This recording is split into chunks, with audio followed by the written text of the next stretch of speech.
Making dua imploring. Every conscious being for something sometimes or often implores. Either to God, to some deity or to deity-like. For believers, it has a spiritual dimension, so they often implore. Those who are patient wait for its fruition. Those who are impatient or after waiting a long time get frustrated begin seeking answers for its non-acceptance. Here is my unconventional point of view about it. Readers may agree with it or disregard it as they wish. God/Allah, the Creator, in his grand scheme of the universe, knows everything in minutiae. He knows who would act, how and when, seeks what, needs what, and so on. In my view, not knowing does not behoove God. So, he does not have to be omni-attentive to know and meet the demands and needs of his creation.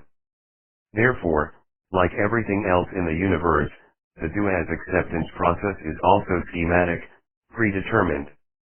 It does not, however, mean Allah/God never acts at will.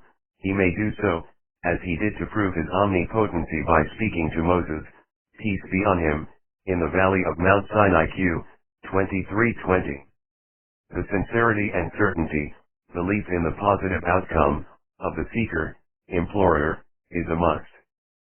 Predeterminism from a scientific perspective.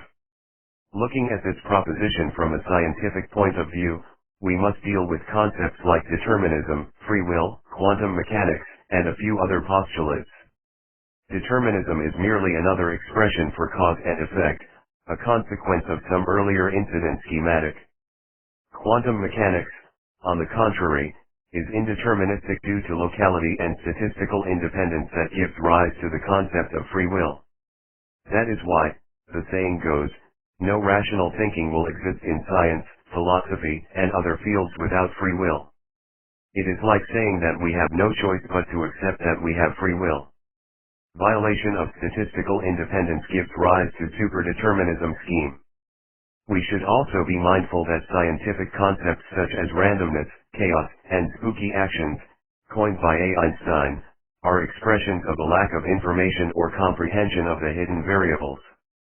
Hence, one should keep imploring even if it does not come to fruition in one's lifetime. Islamic discourse suggests 4 possible outcomes. 1. It may come to fruition immediately. 2. It may come to fruition later sometime. 3. It may never come to fruition in one's lifetime. 4. It may not have been suitable for the seeker. In the last 2 scenarios, an immensely beneficial fruition will happen in the hereafter. Besides the above discourse, making dua, imploring, has a psychological dimension. It is a sort of psychological catharsis. One feels at peace after making dua, imploring, for having done his due to satiate his intuitive urge. Dua's fruition strengthens one's faith in God and the process of imploring.